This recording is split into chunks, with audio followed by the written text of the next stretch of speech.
सावन के सोमवार के दिन रावण का आखिरी सोमवार और 72 साल के बाद ये सावन आया का आखिरी सोमवार हो, जो लोटा जल का लेकर जा रहे हो उसमें थोड़ा सा इत्र, अगर इत्र नहीं हो तो गुलाब की पंखड़ी, पंखड़ी नहीं हो तो कोई फूल की पत्ती उस जल में बाबा को समर्पित, इत्र हो तो ज्यादा अच्छा। आखिरी सोमवार को या सावन महीने का आखिरी दिन आप शिव को जब 2 लोटा जल चढ़ाएं तो उसमें इत्र का भाव रखकर, कामना कर कर, त्र्यंबकेश्वर बाबा का स्मरण कर कर और महामृत्युंजय मंत्र को जपते हुए। कौन सा मंत्र? ये वेद का बड़ा सुंदर मंत्र है, इसको चिल्लाकर नहीं बोला जाता, भीतर से बोलिए। एक महामृत्युंजय मंत्र का स्मरण करते हुए, और अगर महामृत्युंजय मंत्र याद नहीं हो तो पंचाक्षर मंत्र नमः शिवाय,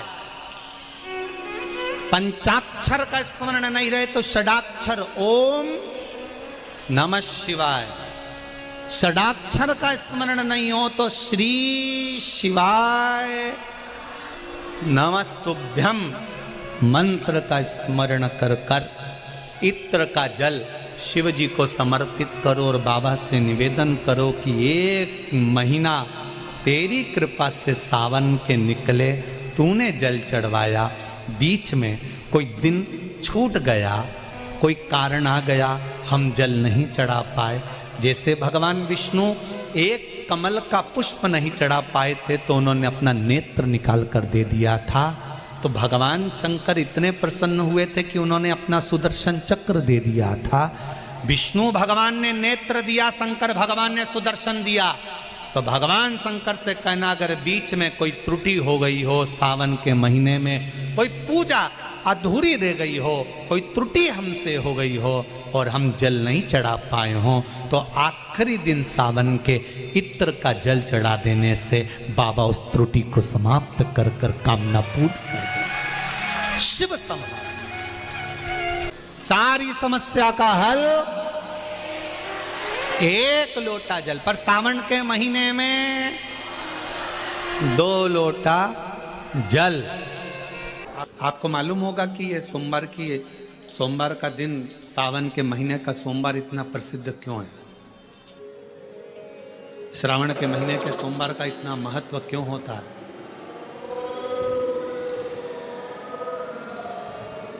उसका एक कारण है, सावन के सोमवार का इतना महत्व क्यों है? सारे सोमवार होते हैं, सारे श्रावण सोमवार का दिन होता है, सारे सोमवार मान्य होते हैं, पर सावन के सोमवार की इतनी महत्वता क्यों है? किस लिए? और शायद हमको लगता है कि जितने भी आस्था चैनल पर कथा सुन रहे हैं, जितने फेसबुक यूट्यूब पर कथा सुन रहे हैं, जितने आपने अपने मोबाइल पर सोशल मीडिया में कथा सुन रहे हैं, हमारे को लगता है कि उनको भी नहीं मालूम होगा कि सावन के सोमवार की इतनी महत्वता क्यों है, किस लिए?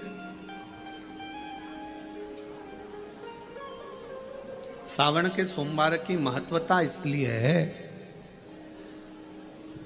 कि भगवान देवाधिदेव महादेव का विवाह ख्याति देवी लक्ष्मी जी से करना चाहती थी, पर माता लक्ष्मी ने, भगवान शिव ने माता लक्ष्मी का चेहरा देखा, पढ़ लिया कि ये तो भगवान नारायण के स्नेह है, और भगवान नारायण लक्ष्मी जी से विवाह करना चाहते, और दोनों के विवाह की बात भगवान देवाधिदेव महादेव ने माता ख्याति देवी से कह दी कि इनका विवाह करो।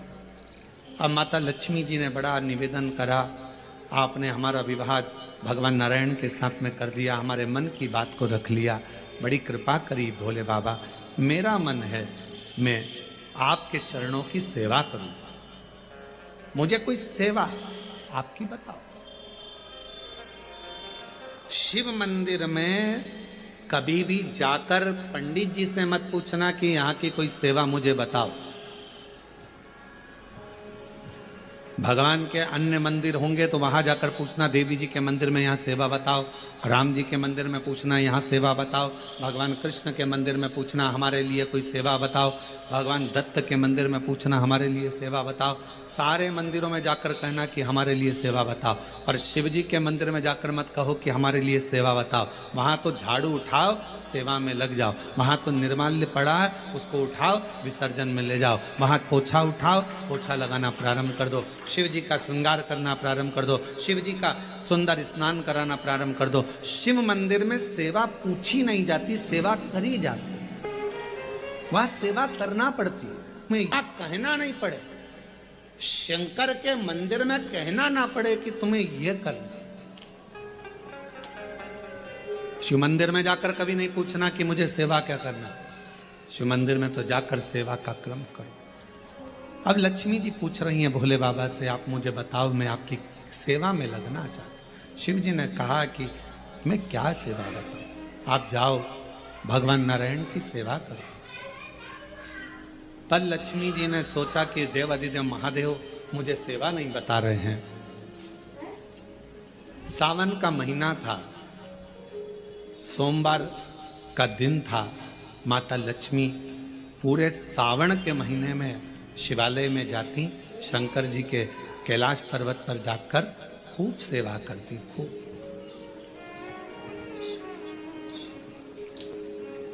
प्रथम सोमवारी निकल गई, द्वितीय सोमवारी निकल गई, तृतीय निकल गई, चतुर्थ आ गई।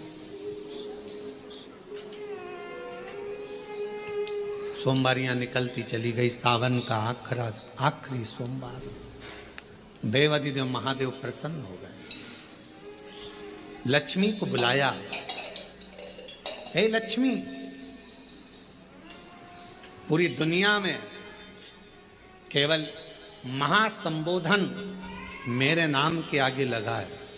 लोग मुझे देव अधिदेव महादेव कहते हैं। सारी पुराणों को केवल पुराण कहा जाएगा, पर शंकर की पुराण को भी महासंबोधन से संबोधित किया जाएगा, शिव महापुराण। लक्ष्मी, मुझसे जो जुड़ा हुआ है, मेरे नाम के आगे महासंबोधन लगा हुआ है, लोग मुझे महादेव कहते हैं। और लक्ष्मी, तूने पूरे श्रावण के महीने में मेरी सेवा करी है, और आज सोमवारी के दिन तूने मेरी अविरल भक्ति को धारण करा है। बिना पूछे सेवा में, बिना दिखावे के तल्लीनता से सेवा करी है। मैं अपना महासंबोधन दुनिया में किसी को नहीं देता, आज तुझे दे रहा हूं। और लक्ष्मी केवल लक्ष्मी नहीं रही, उस दिन से लक्ष्मी मां लक्ष्मी। लक्ष्मी केवल लक्ष्मी नहीं रही, उस दिन लक्ष्मी महालक्ष्मी के संबोधन से प्रकट हुई। आज महासंबोधन लक्ष्मी जी को अगर किसी ने दिया तो भगवान देवाधिदेव महादेव ने दिया। और वह महासंबोधन कब मिला? सोमवार की इस श्रावण के सोमवारी के दिन, जो हम व्रत करते हैं, साधना करते हैं, उपास करते हैं, अर्चना करते हैं।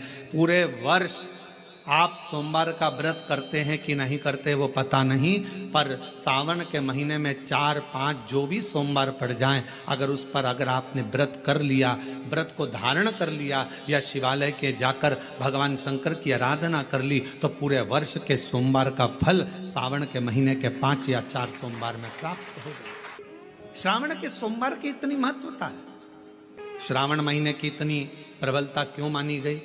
तो हमारा एक तो सोमवार का महत्व, सावन के सोमवार का महत्व क्या है, कोई आपसे पूछे तो आपको बताना चाहिए कि इस दिन लक्ष्मी को महालक्ष्मी कहा गया था। शिव के दरवाजे पर जाकर केवल आप सेवा करो, शिव के दरवाजे पर जाकर आप केवल जल अर्पित करो, शंकर जी की चौखट पर जाकर आप नमन करो, देवाधिदेव महादेव के शिवालय में जाकर प्रणाम करिए।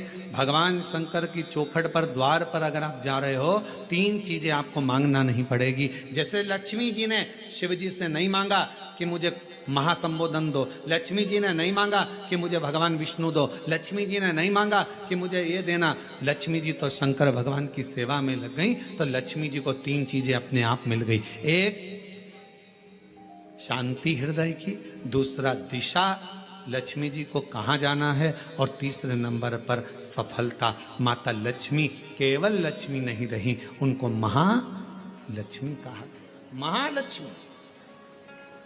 और फिर समझ लीजिए, लक्ष्मी में और महालक्ष्मी में बहुत बड़ा अंतर है। जरा सावधानी से सुनिएगा कथा को। आज सोमवारी का दिन है, सावन के महीने का, तो जितने शिवभक्त ऑनलाइन कथा को सुन रहे हैं, जितने आस्था चैनल पर, फेसबुक, यूट्यूब पर कथा को श्रवण कर रहे हैं, वो भी सावधानी से सुनिएगा। लक्ष्मी में और महालक्ष्मी में भी अंतर है।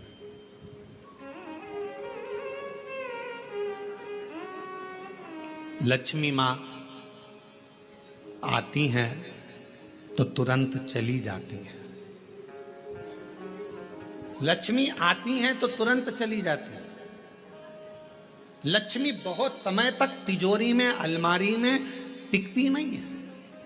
पर वही लक्ष्मी भगवान विष्णु जी के आदेश से, भगवान शंकर की कृपा से हमारे घर में आती हैं, तो वो महालक्ष्मी कहलाती है।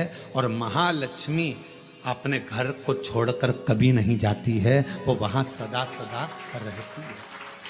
महालक्ष्मी हमारे घर में रहती है।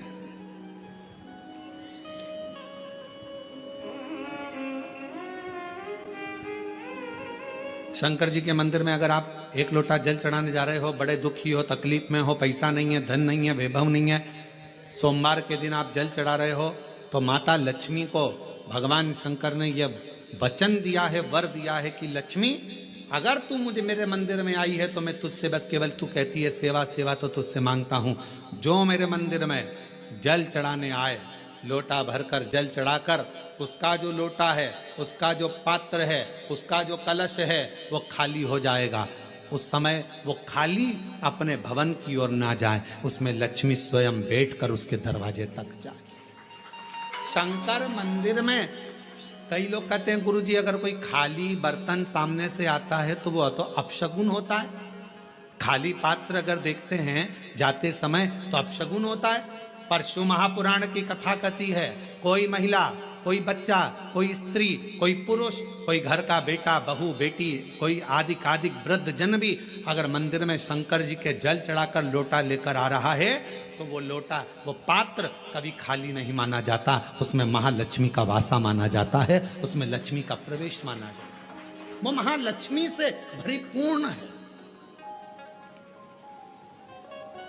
क्यों? तो आप लोगों को बार बार कहते हैं कि वहां से आओ तो थोड़ा सा पानी लेकर आना, अपने घर में छिटना, क्योंकि इसमें महालक्ष्मी विराजमान हो जाती है।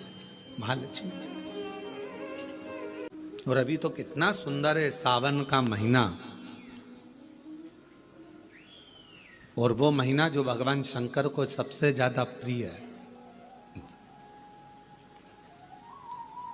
बहुत प्रिय। कारण मां सती, मां उमा, मां कात्यायनी, मां कुष्मांडा, मां स्कंदा, मां महागौरी, जितनी जितनी माता पूर्व में हुई हैं, जो शिव जी के साथ में ब्याही हैं, शिव को जिन्होंने अपना बना लिया था, उन सभी माताओं ने सावन के महीने में शंकर भगवान को प्राप्त किया था। और शिव जी ने सावन के महीने में ही उनको अपना बना लिया था। और ये बात भगवान शिव ने स्वयं कही। स्वयं भगवान शंकर स्वयं नंदी से ये बात कहते हैं, नंदी मुझे श्रावण अति प्रिय है। नंदी ने पूछा क्यों? तो कहा इस श्रावण के महीने में मेरी अर्धांगिनियां मुझे भजती थी, उनको मैंने स्वीकार किया था। और यही सावन के महीने में चराचर जीव, आप देखिएगा